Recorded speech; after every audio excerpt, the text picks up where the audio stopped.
This is East Asia Tonight. Good evening, I'm Ateli Edwards. Tonight's top stories. Hong Kong's chief executive pledges economic reforms, including measures to boost industries and livelihoods to enhance the city's status as a global financial hub. Now, China's largest annual security meeting begins amid ongoing tensions over Beijing's increasing military assertiveness in the region. South Korea's foreign minister heads to China for a two-day trip as Seoul seeks to deepen cooperation with its neighbor, despite their differences. South Korean prosecutors question the leader of the influential Unification Church over bribery allegations involving former First Lady Kim Hyun-hee. Australia and Papua New Guinea delay the signing of a mutual defence treaty that Canberra hopes to use to block Chinese influence in the region.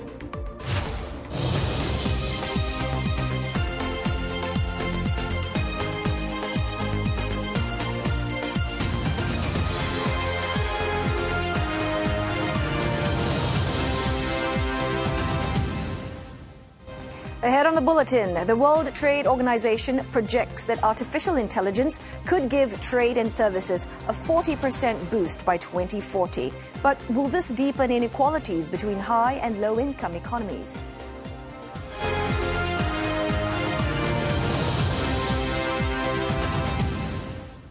Hong Kong's chief executive John Lee, in his fourth annual policy address, has vowed to boost the city's economy and its role as an international hub. Now, he hopes that by deepening reforms and leveraging the Hong Kong's strengths, residents will stand to benefit. 改善民生係我施政嘅最終目標，讓市民有更好嘅住房，打工仔有更多收入，長者有更好嘅照顧。 青年有更好嘅發展。 Mr. Lee reaffirmed this year's growth forecast of 2 to 3% and highlighted the financial hub's role as a springboard for mainland enterprises to expand globally. Measures include expediting the development of the Northern Metropolis project and building an international gold trading market. The chief executive's address comes as Beijing ramps up pressure on the city to strengthen the economy amid slow consumer demand and a prolonged property crisis. Hong Kong has also been hurt by US-China trade tensions. CNA's senior correspondent May Wong, she joins us live from Hong Kong.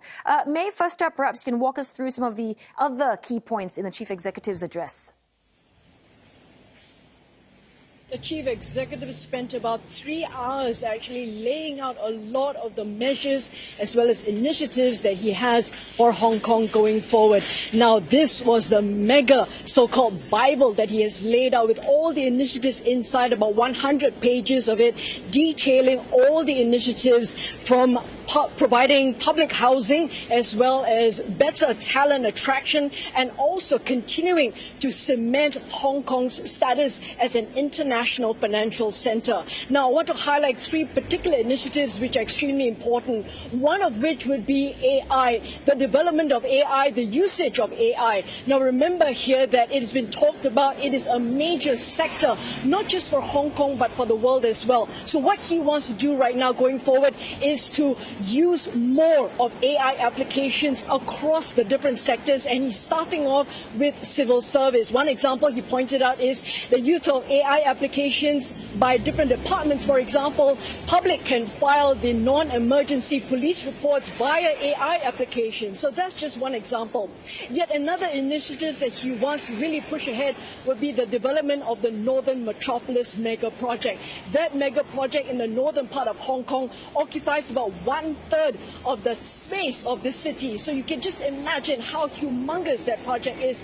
That will be a house or an area for innovation, for tech, for a new university town, as well as a 3rd medical school. So it's going to be extremely impressive when it's going to be done, because it's going to take 20 years in terms of the project. But what he has done is he has set up working committees which he will be heading in order to expedite the process of this development. Also, he's going to cut down on red tape. He's going to move this project forward, because ultimately it's going to not just create jobs, but also to attract top talent here to Hong Kong. Another final point, which before I move on, will be the fact that he's painting a picture for Hong Kong to continue to entrench itself as a global financial center by making sure that they're attracting top wealthy organizations here to set up office here, and also to work with ASEAN nations going forward in order to cooperate more in terms of enticing companies to set up shop here, and also, more importantly, to help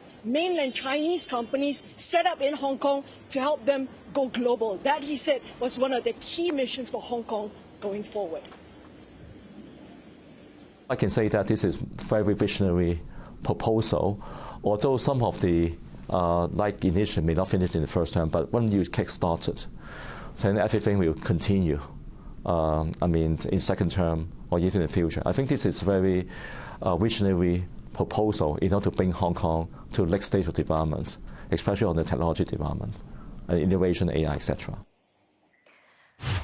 So, May, quite a lot being announced today. Do we know what's the public reaction so far to the chief executive's blueprint for Hong Kong? At the moment, I think a lot of the Hong Kong residents are taking their time to digest what has been announced. They haven't really gone through the initiatives because, as you can imagine, it's really a string of emergencies in terms of initiatives that are being laid out. So they will look at that a little bit more carefully. But overall, when I spoke to the people on the street, they are hoping that he will be able to carry through with the implementation of all these initiatives. Well, they are very lofty ideas. For example, in wanting to make use of AI across all the sectors and to encourage people to be well trained in AI. So that is also one of the key concerns that a lot of the Hong Kong residents, particularly the older ones, have. So take a listen to what they actually told me earlier. AI 幫助啊，唔係冇嘅，不過唔係好多咯。我覺得太過發展 AI 就唔係太好嘅，變咗有好多人失業啊、成啊咁樣樣，所以唔應該發展得太快咯。我諗其實佢都可以繼續去出去出邊去宣傳多啲香港啦，招商引資啊嗰啲咁樣。咁因為其實我雖然而家香港個環境好似好咗少少，但係其實就你見到好多時都有好多鋪頭仲係執笠啊！我哋成日都聽到呢啲咁嘅消息，咁所以都希望可以將而家香港嗰個經濟可以反轉過嚟啦。John Lee is into his halfway term of a 5-year term here in Hong Kong, where he's set to end his term in 2027. This is the moment for him to try and accomplish as many initiatives and measures as possible. Final point, he said that Hong Kong faces a number of challenges, but he also called on the residents to look at the opportunities ahead to work with the administration in order to make sure that Hong Kong remains the pearl of the Orient in order to be able to shine in the future. Hey, many thanks for that report. CNA senior correspondent May Wong in Hong Kong. China, meantime, has called its framework deal with the U.S. on TikTok a win-win for both sides. State media reported that Beijing will now review the app's technology exports and intellectual property licensing in line with domestic laws. U.S. President Donald Trump had earlier signed an executive order, once again pushing back the deadline to keep TikTok available in America. The video-sharing app now has until December 16th to find a buyer for its U.S. operations. A 3-month delay is the 4th extension, pushing back enforcement of the divest or ban law, which was initially set to take effect in January. The move comes after the U.S. and China announced they'd reached a framework deal during talks in Spain. Well, we have a deal on TikTok. I've reached a deal with China. I'm going to speak to President Xi on Friday to confirm everything up. We made a very good trade deal, and I hope good for both countries, but a very different deal than they've made in the past. Now, the precise structure of the final agreement remains unclear, but the Wall Street Journal reported that TikTok's U.S. operations will be controlled by an investor consortium that includes Oracle. Now, the other companies mentioned under the framework include Silver Lake and Andreessen Horowitz. Now, Mitch McCann has been tracking the story for CNA, and he tells us what the new U.S. TikTok entity may look like if a deal between Washington and Beijing is finalized. Users would have to download a new TikTok app, which TikTok has reportedly built and tested for use in the United States. As for what this new entity will look like, it's reportedly said to be owned by a consortium of high-powered companies, including Silver Lake, Andreessen Horowitz, and the large software company Oracle. And those US companies may own about 80% of this new company, this new entity. And ByteDance, which currently owns it, as we know, would still be involved but own less than 20% as required by US laws. Remember, the US Congress and then the Senate passed a law last year based on national security concerns, which Joe Biden actually signed off. It's Donald Trump that's been delaying that. As for the algorithm, which has made TikTok so popular, that's where, that's the technology where the app recommends videos it thinks you might like and then continues to give you them. It's been reported that the algorithm in the new US TikTok app will still use ByteDance's algorithm, not from another company, but from ByteDance, and that's according to reporting from the Financial Times, who has quoted the deputy head of China's cybersecurity regulator. China is hosting its largest annual security forum from today, and analysts are saying that Xiangshan will be a chance for Beijing to project influence and deepen ties with the global south amid testy relations with the West and with some of its neighbours. Tan Se-hui with this report. Just 2 weeks ago, China rolled out its latest military hardware in a grand parade through Beijing, marking 80 years since the end of World War II and sending a clear signal of its growing strength. Now, the capital is hosting the Xiangshan Forum, an annual security summit sometimes dubbed China's answer to the Shangri-La Dialogue in Singapore. 军人的握手比枪炮的交锋更能实现和平，众声的合唱比强音的独白更能构建和谐。 A familiar veiled swipe at the US, which looks set to echo through the forum, as strong participation from the global south is expected. Defense officials from more than 100 countries, including Vietnam, Russia, Nigeria, and Brazil, are attending the gathering. As for the U.S., reports say it will send its defense attaché from its Beijing embassy, a downgrade from last year when it had sent a deputy assistant secretary of defense to the event. With regards to the developed West and its allies, it is quite likely that at this moment, at least, they appear to go for a lower level representation, because there's still a desire to stick or at least adhere to the Shangri-La Forum as the premium security forum, at least for discussions of issues that is emphasized or cherished by the West. But analysts note that communication channels are open. The Chinese and U.S. defense chiefs held their first call since taking office last week. It follows a missed opportunity for in-person talks when Chinese Defense Minister Dong Jun skipped the Shangri-La Dialogue earlier this year, breaking from a practice held since 2019. But, all these lower-level representation may also does not discount the possibility of corridor diplomacy, informal diplomacy, where they can still pass messages and exchange views with each other on issues that are in the spotlight. These include recent flashpoints from Chinese and Philippine ships colliding in the South China Sea to the deployment of a U.S.-developed Typhoon missile system in Japan, which has angered Beijing, all setting the backdrop for the three-day event. Tan Se-hui, CNA, Beijing. Time now for a short break, but coming up next on East Asia tonight, China struggles to find jobs for millions of its university graduates amid a slowing economy. We'll be breaking down those numbers. And China's smartphone market seeing a slump despite government's push to subsidize consumer electronics.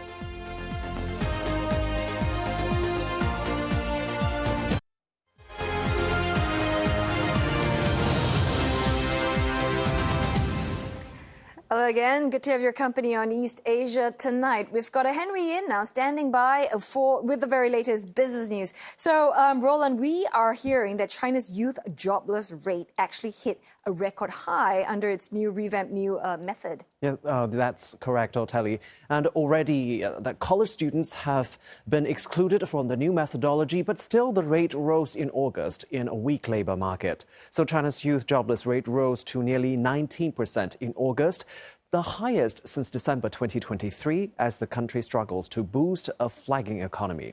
The jobless rate for 25 to 29-year-olds also edged up in August from the previous month to 7.2%, while it held steady for the age bracket of 30 to 59 years. And youth unemployment remains stubbornly high amid sluggish economy and jobs market. Experts also blame this on a mismatch between available jobs and young people's skills and aspirations. This year, a record 12.2 million fresh graduates are set to enter the job market. Well, the bleak employment data comes as the country unveiled measures to boost services consumption in a bid to support its slowing economy. For more on those measures, we have CNA's Deborah Wong joining us. Deborah, so the plan clearly reflecting a policy shift away from export and investment-led growth towards boosting domestic demand. So are there any trade-offs? So China has gone with this consumption-led approach for some time now. We have seen this narrative play out in a couple of government work reports during Liang Hui. But it's really accelerated due to the trade uncertainties, the global uncertainties with the U.S. because of the trade war. So what we're seeing right now, is China trying to boost its domestic demand. But at the same time, it's also important to note that it is not taking a back seat on export growth. In fact, China is still trying to strengthen trade partnerships with its partners, especially exchanges with the Middle East, Central Asia, as well as Southeast Asia, all while reducing its export overcapacity, like what we've seen it try to do in the steel industry. Now, the bigger picture for that is also because China wants to establish, more amicable ties to trade partners who are concerned about cheap Chinese goods flooding the overseas markets. So the latest consumption measures that we've seen in the press conference earlier today at 3 p.m. is China's attempt to really strike a balance by boosting domestic demand. And now China is clearly understanding here that consumers are, preferring to spend more in essential goods rather than luxury items, and that's why we are seeing that focus on service consumption. So what that means is that China will be investing more money to build more kindergartens, to build more senior care homes as well, to really boost that service in that regard. And it's also going to go big on inbound domestic tourism, and in short, that really means tourism. So what we're seeing is China will be attracting more overseas visitors by expanding its visa-free policies, as well as creating more high-profile events, professional sporting competitions as well, to attract that dollar. Mm-hmm. Deborah, we've seen similar measures being released, months ago, but perhaps not in the same sector. So we got to ask the question, how sustainable are these measures?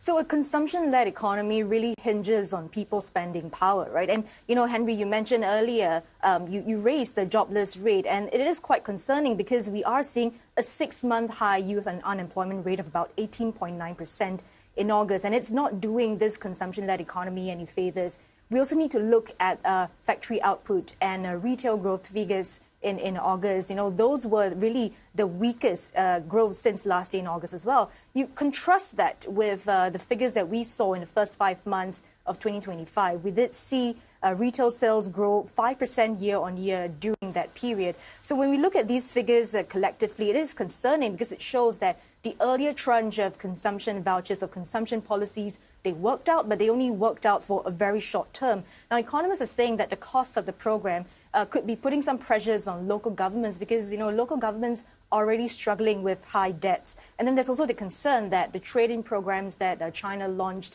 is going to be running out of steam because local media are starting to report that some provinces have suspended the trading programs or even removed the consumption vouchers altogether, citing depleted funds. So there's also this new austerity rules, that Chinese government officials have to adhere to, and that's expected to take a hit. That's expected to create some impact on the catering sector. So economists right now are saying that, while the consumption vouchers will be helping boost short-term measures, there is still a need and urgency for long-term structural reform. What they're calling for is increasing subsidies and pension payments, for instance, to low-income households, or even raising wages across the board, because that will really boost people's spending power. Henry. All right, Deborah, thank you so much for your update. That's CNA's Deborah Wang reporting live from Shenzhen. Mainland Chinese stocks ending the day strong, hovering near a 3.5-year peak. Checking Shanghai Composite Index ending today's trading session up by about 0.4%, and Shenzhen Component Index also up by more than 1.1%. Financial and tech shares leading the gains. And Hong Kong shares closed at their highest level in 4 years, buoyed by technology stocks as well. That's as confidence in China's artificial intelligence capabilities and signs of progress in a potential U.S. deal involving TikTok lifted appetite for risk assets.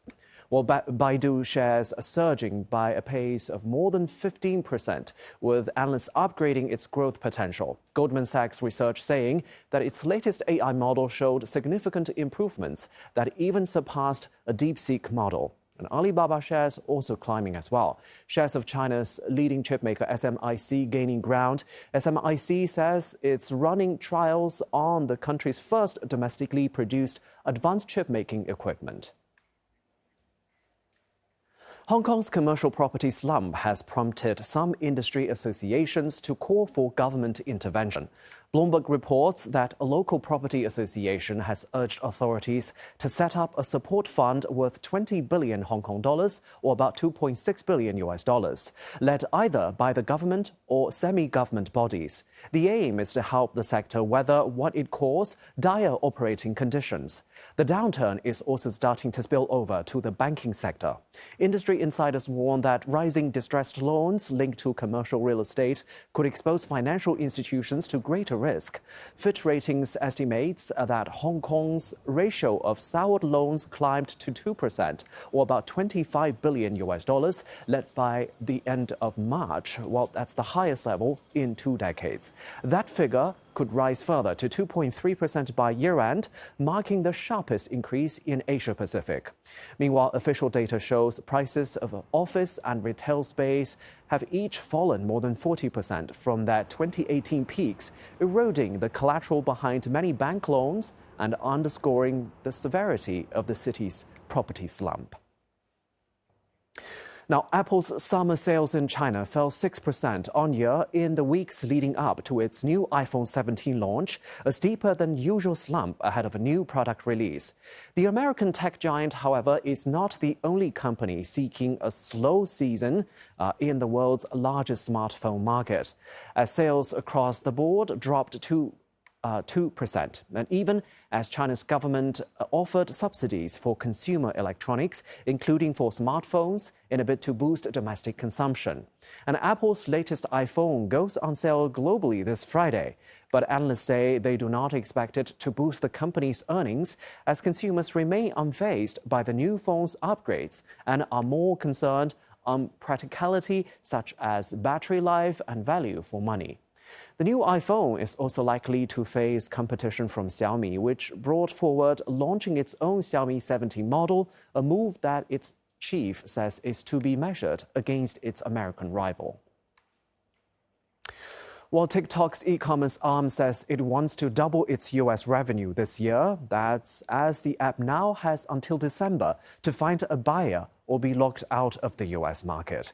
Nikkei reports that despite the Trump administration's revocation of the de minimis exemption, which allowed low-value packages to enter the U.S. tariff-free, TikTok still has high expectations for TikTok Shop and has ramped up hiring instead to meet up its goals. Some of the platform sellers are also undeterred, saying that the app provides the biggest source of growth for them.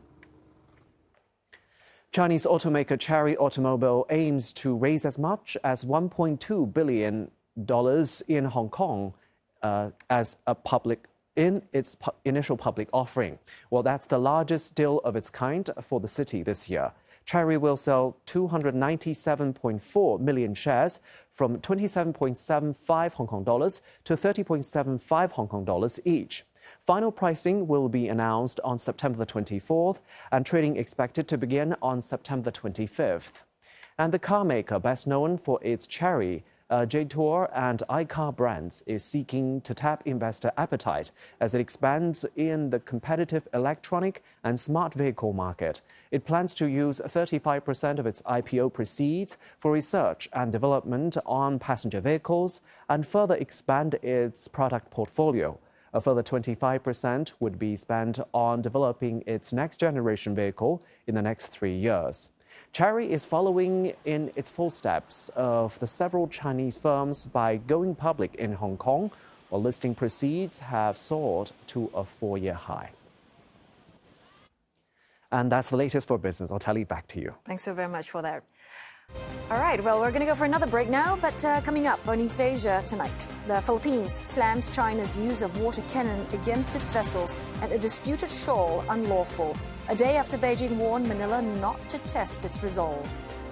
And Japan's reportedly not planning to recognize a Palestinian state for now, a stance which aligns Tokyo with its closest ally, Washington.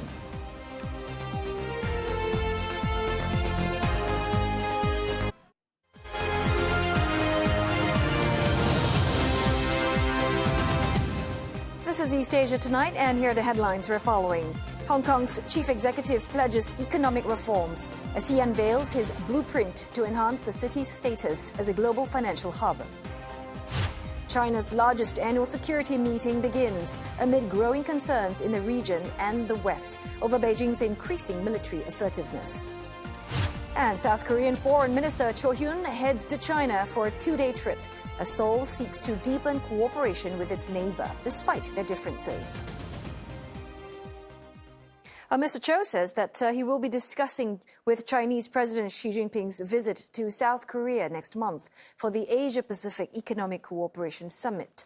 Well, the top South Korean diplomat described China as a very important neighbor and says his meeting with counterpart Wang Yi will touch on cooperation and, quote, undesirable issues. Mr. Cho also says that he will hear from Chinese officials about North Korean leader Kim Jong-un's recent appearance at China's World War II anniversary event. The meeting will certainly mark the first round of top-level talks between both sides since President Lee Jae-myung took office in June. South Korea has sought to balance relations with Beijing amid a deepening U.S.-China rivalry while maintaining its ties with Washington and Tokyo. South Korean prosecutors have started questioning Unification Church leader Han Hak-ja as part of a criminal probe into the ousted President Yoon Suk-yeol and his wife. Han had refused earlier summons to appear for questioning, which she says was due to health issues. The religious leader is facing allegations of bribery linked to the former First Lady Kim Kyung-hee. Han is suspected of being involved in bribing Yoon's wife with Chanel bags and a diamond necklace and requesting favors in exchange. She's also suspected of colluding with a church official to bribe a representative from Yoon's People Power Party. Both Han and Kim have denied the allegations against them. The former First Lady was indicted for bribery and other charges and is currently in jail. Her husband is also in prison for his failed bid to declare martial law. Australia and Papua New Guinea are delaying the signing of a long-awaited mutual defence treaty that was expected today. Australian Prime Minister Anthony Albanese said that Papua New Guinea's cabinet meeting fell short of the minimum number of ministers needed to formally approve the treaty. Leaders of the two nations signed a defence communique instead. Now, it's a declaration that lays the groundwork for future military cooperation. It also lists the two sides agreeing to strengthening and expanding defence ties. This is in the interests of Papua New Guinea and in the interests of Australia. And that is why this is a historic move forward. We, of course, cooperate all of the time across the board. What this does is formalise what I think is a common sense position resulting from our history and resulting from our geography. Now, meantime, Prime Minister James Marape has pushed back on speculation that China may have influenced their decisions. China has been an enduring friend of PNG for the last 50 years. We maintain one China policy. But China also knows clearly that in as far as security, we have our security partners of choice. And so this is in no way shape and form. Chinese have any hand in saying don't do this, etc. They have their own space. Now, it is the second setback to defence ties for Australia in the Pacific Islands this month. Mr. Albanese travelled to Vanuatu last week, but was unable to sign a security partnership because the Vanuatu government wanted further scrutiny. Australia has stepped up efforts to bolster relations with Pacific Island nations after China struck a security deal with Solomon Islands in 2022. Now, the Philippines has accused China of unlawful behaviour a day after Chinese ships used their water cannon on its Coast Guard vessel at the disputed Scarborough Shoal in the South China Sea. I would like to highlight that what we did is actually a legitimate operation. The objective of the deployment of the Coast Guard and BFAR vessels yesterday is to support the Filipino fishermen, while at the same time ensuring their safety and security far from the harassment of the Chinese Coast Guard vessels. Manila reported yesterday that one crew member was injured in the encounter. According to the Philippine Coast Guard, the vessel was delivering supplies to local fishermen when it was intercepted by two Chinese ships. Officials described Chinese actions as aggressive, saying that the encounter lasted nearly half an hour, which shattered a window on the ship's bridge and damaged parts of the captain's cabin. The deluge of water also caused a short circuit on board. Well, Beijing has released its own video of the incident. China saying that the Philippine vessel deliberately rammed one of its ships and that the Chinese Coast Guard took, quote, control measures against what it described as an illegal invasion of 10 ships in its territorial waters. A Chinese Coast Guard spokesperson said that the Philippine ships disregarded repeated warnings. Beijing yesterday urged Manila to cease what it describes as infringements and provocations and not to test its resolve to safeguard its interests.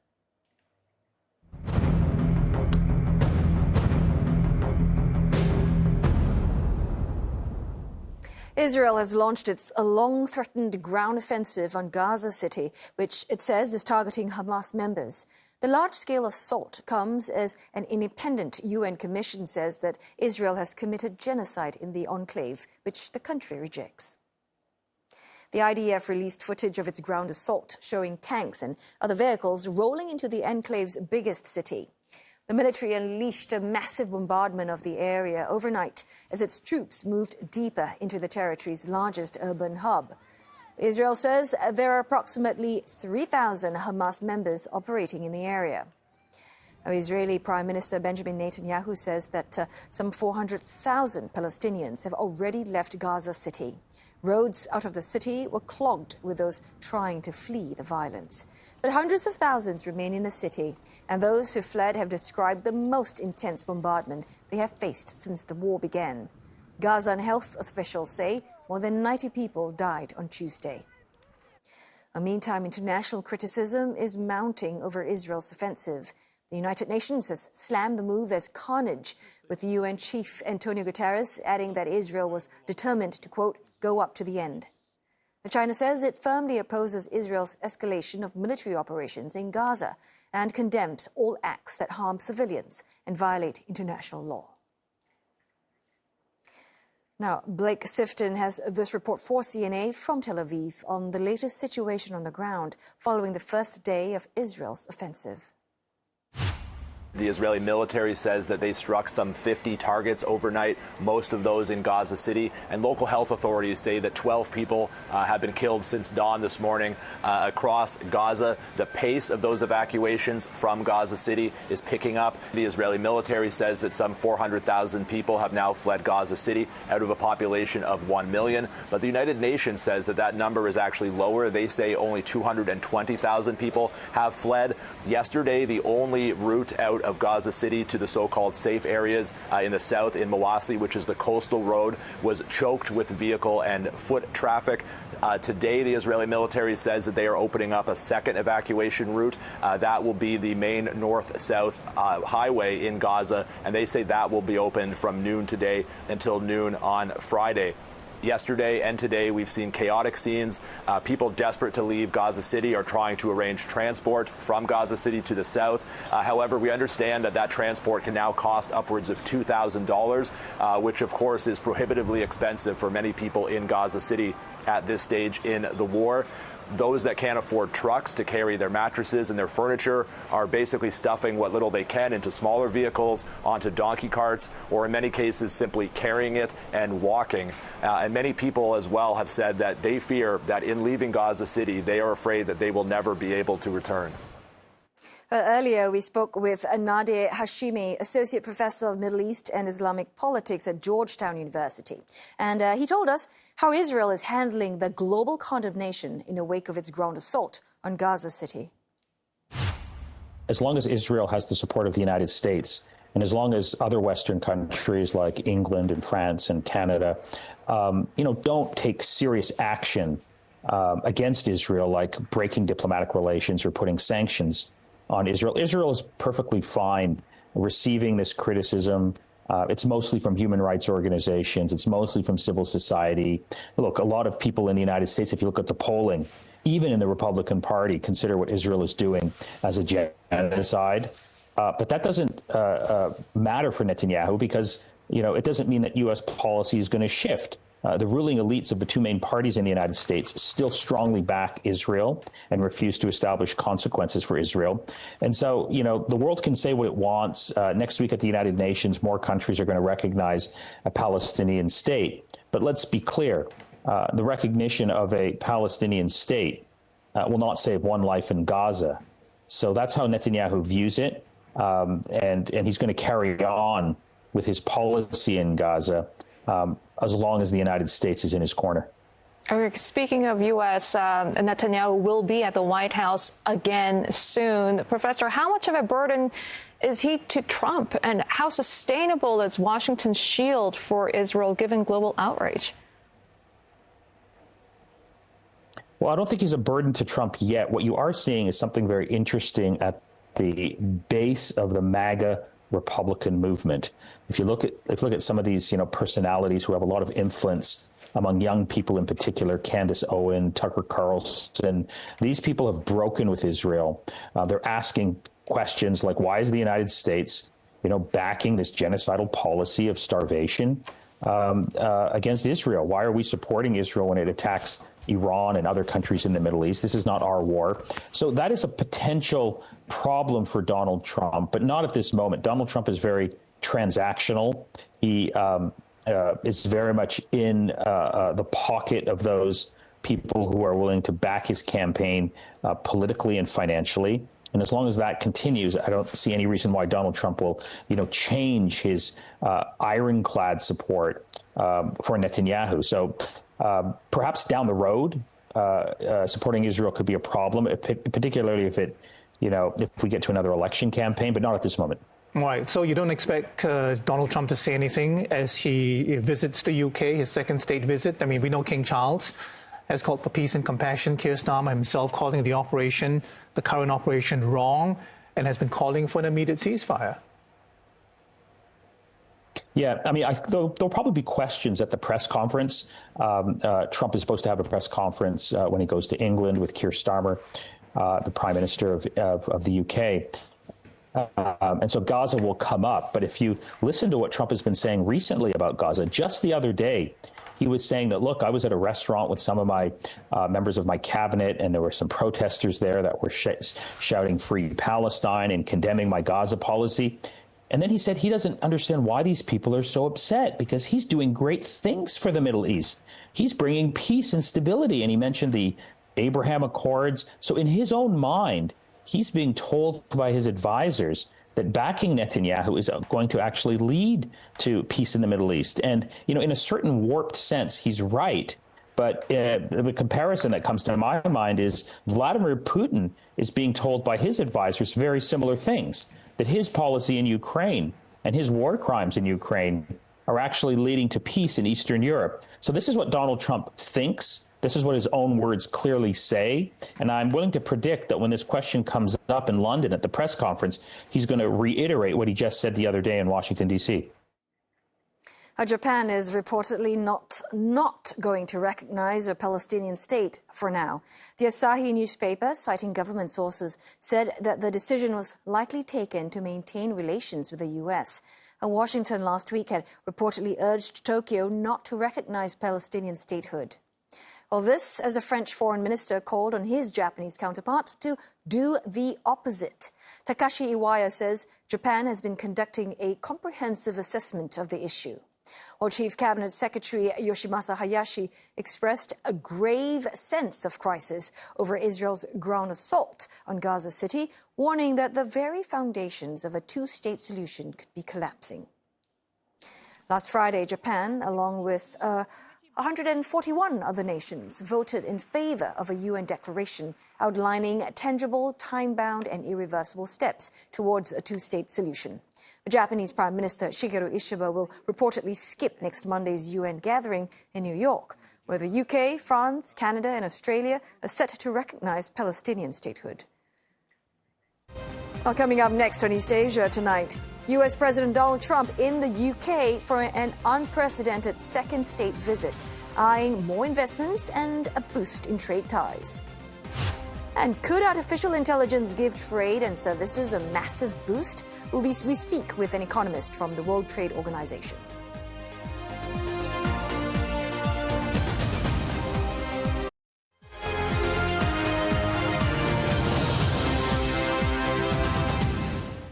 US President Donald Trump has arrived in the UK for a historic second state visit. It makes Mr. Trump the only president of any country to be granted a second state visit by a British monarch. King Charles III will be hosting him at Windsor Castle, where he will inspect a guard of honor and will be treated to a state banquet. Our demonstrators have already marked Mr. Trump's arrival in Britain by turning the walls of Windsor Castle into a canvas for dissent. British police arrested 4 people for projecting pictures and videos of Mr. Trump alongside Britain's Prince Andrew, as well as convicted sex offender and late financier Jeffrey Epstein on the castle's walls. The US president has previously described the royal residence as, quote, the ultimate. Protesters projected pictures of Epstein's victims on the historic structure. And they also displayed police reports and news footage from his case. Now, police label the incident a public stunt. Mr. Trump is scheduled to hold talks with Prime Minister Keir Starmer tomorrow. Discussions are expected to focus on investment, trade, and a $10 billion package focused on energy and technology. Partnerships in civil nuclear power, defense technology, and science are also set to be announced. Downing Street has framed Mr. Trump's visit as a display of unbreakable friendship between the nations. Now, artificial intelligence could provide a near 40% boost to services and trade by 2040. Well, that's according to a just-released World Trade Organization report. Well, I spoke earlier with one of its authors, economist An Kai-shi, and I began by asking her how governments can help realize this gain. It is indeed quite striking finding that global trade could grow by 40% by 2040. I call it a 40 by 40 finding. And that really depends on how we bridge the digital infrastructure across countries. If economies could improve their digital infrastructure in terms of the access to internet and electricity, then most of the economies in the world could benefit from this growth, and we'll see most optimistic scenarios in terms of trade and GDP growth. Of course, big numbers depend on an open trade, but the reality today is quite different. We've got Trump administration's tariffs are still in place, 10% on most imports, higher rates on partners like Japan, Korea, and roughly 55% on Chinese goods. So I'm curious to know how much are those tariffs actually slowing the AI-driven trade growth, that 40 by 40 that you are projecting? The report notes that AI-enabling goods that include raw materials, semiconductors, and related intermediate goods accounted for $2.3 trillion value in 2023. This is a tremendous amount of trade. And if these trades are faced with trade restrictions, then obviously that could temper the trade growth and also affect the development and deployment of AI. I want to stay with China for a bit here, knowing that it is a global AI leader, but also the main target of export controls and tariffs that we've been talking about. So these restrictions, how are they reshaping this AI trade map? These restrictions definitely will affect trade map, but let me be clear. Although China, Korea, Japan, Chinese Taipei are economies that are major exporters of semiconductors these days, other economies are playing a dominant role in terms of AI innovation and providing the digital solutions. In terms of AI, the US is leading in a lot of digital firms. So the AI value chain is really made of many economies across the world. And that also underlines the importance of international cooperation to address the AI challenge of the future. Do you think that at some point, or worry, in fact, that this could split the world into two maybe separate AI ecosystems, whether it's between East and the West or China and the West?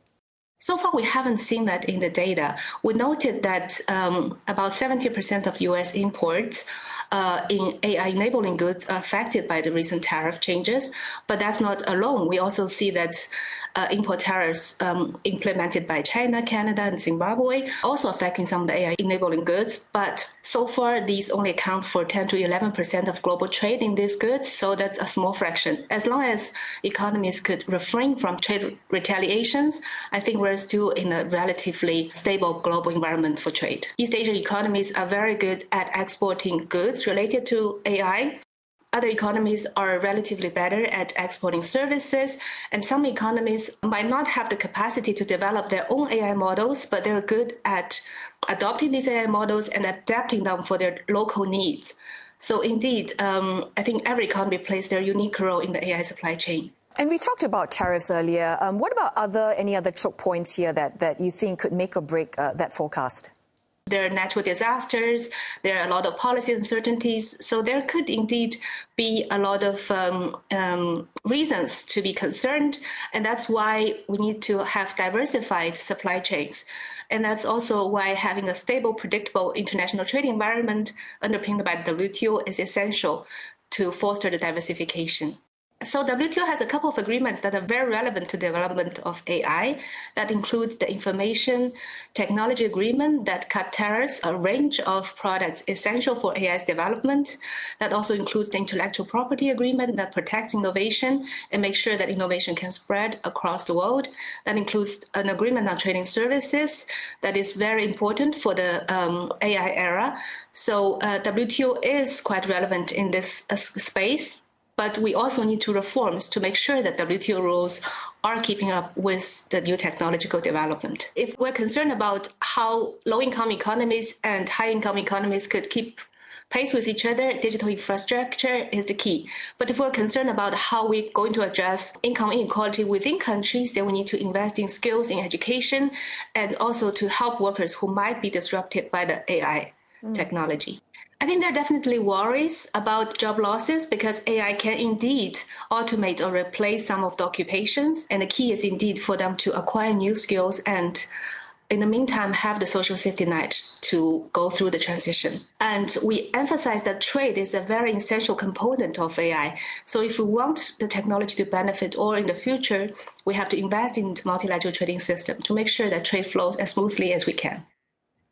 I hope you've enjoyed this Wednesday's edition of East Asia Tonight. Don't forget your headlines anytime at cna.asia. And you can also always find us on Facebook and YouTube.